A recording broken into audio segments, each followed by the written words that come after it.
When we think of Aesop, we usually think of children's stories with a moral at the end.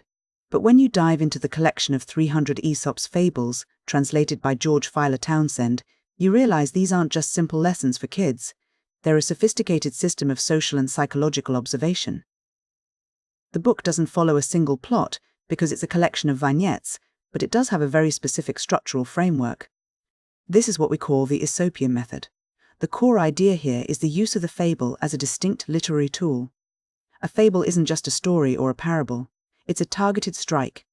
It uses fictitious characters, almost always animals with fixed archetypal traits, to deliver a social truth. The fox is always cunning, the lion is always bold, and the ant is always industrious. By stripping away the complexities of individual human personality and replacing them with these animal archetypes, Aesop creates a laboratory where human behaviour can be tested and exposed.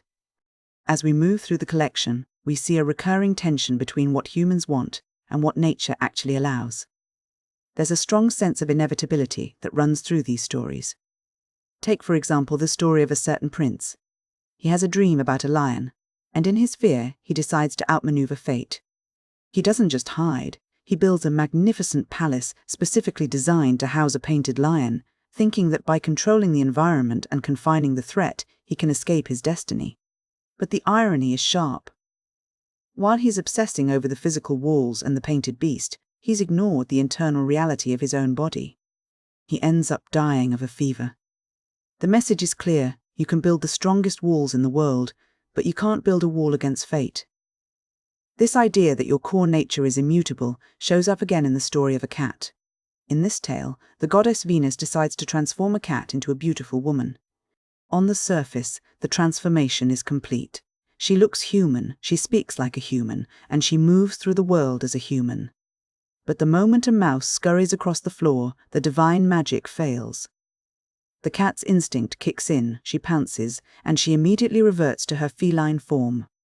It's a blunt reminder that no matter how much you change your appearance or your social standing, your innate nature is always there, waiting for the right trigger to reveal itself. Then the collection moves into the darker territory of consequence and retribution. These aren't always happy stories. There's a relentless cycle of revenge played out between an eagle and a beetle. The eagle is the predator, the powerhouse of the sky, and the beetle is almost nothing in comparison. But the beetle is persistent. Through a series of small, calculated attacks, the beetle manages to disrupt the eagle's life, eventually leading to the destruction of both their nests. It's a grim illustration of how the powerful can be brought down, not by a greater power, but by a smaller, more persistent force that refuses to give up. We see a similar warning in the story of a crow and a serpent. The crow sees the serpent as an opportunity, a windfall of a meal. But the crow's greed blinds it to the danger. In the attempt to consume the serpent, the crow is mortally wounded. It's a warning about the gap between what looks like an opportunity and what is actually a trap. Finally, the collection tackles the difference between appearance and reality. There's a story about a buffoon who wants to be famous. He doesn't have any real talent, so he decides to mimic the sounds of a pig. He's so good at the performance that he fools a whole crowd of people. They believe he's something he's not because the performance is convincing. But then a countryman walks in and simply produces a real, physical pig. The illusion is shattered instantly.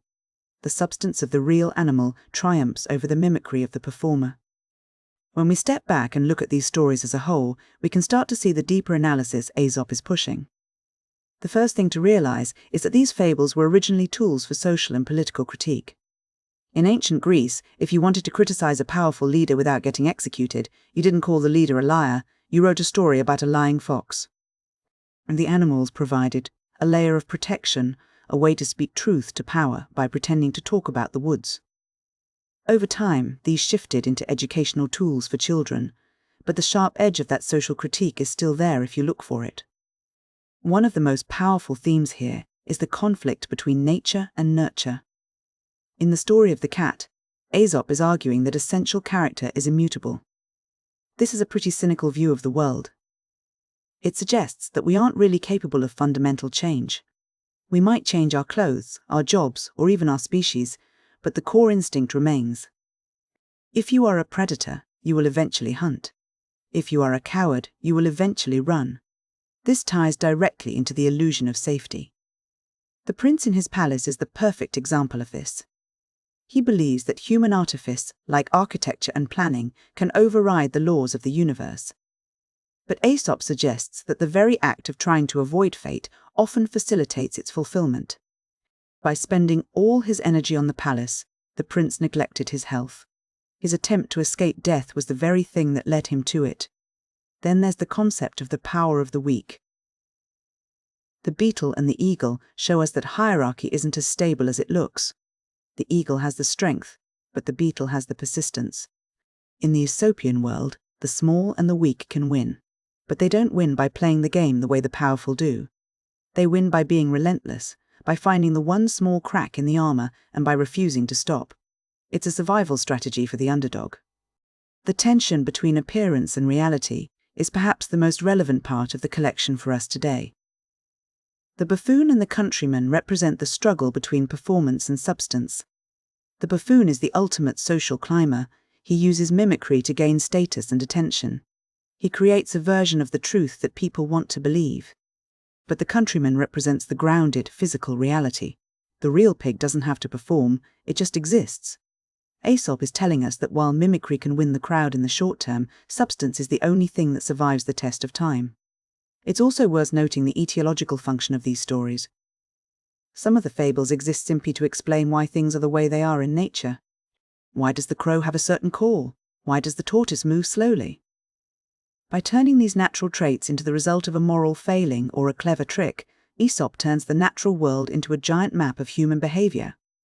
The world isn't just a place where animals live, it's a mirror reflecting our own flaws and virtues back at us. Ultimately, the collection of 300 Aesop's fables presents a world governed by immutable laws. Whether it's the law of gravity, the law of biology, or the law of retribution, these forces cannot be bypassed by human cleverness. The prince's palace, the cat's human form, and the buffoon's performance are all attempts to cheat the system.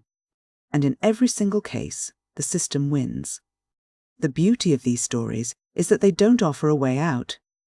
They don't tell you how to change your nature or how to escape your fate. Instead, they offer the gift of clarity. They tell you exactly who you are and how the world actually works. By accepting that the fox is a fox and the beetle is a beetle, you stop fighting the current and start understanding the flow of the river. The collection ends not with a resolution, but with a realization.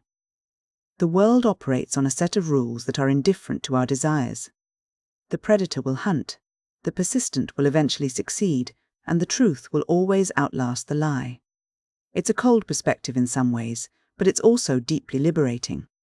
Once you stop trying to build a palace to hide from the lion, you can finally start living in the world as it actually is. That's the enduring power of the Aesopian method. It strips away the noise and the ego, leaving us with the bare bones of existence. It reminds us that while we might spend our lives performing, mimicking, and building walls, the most honest version of ourselves is the one that comes out when the mouse runs across the floor. The truth isn't found in the performance, it's found in the instinct. And in the end, as the countryman and his pig prove, substance is the only thing that truly matters.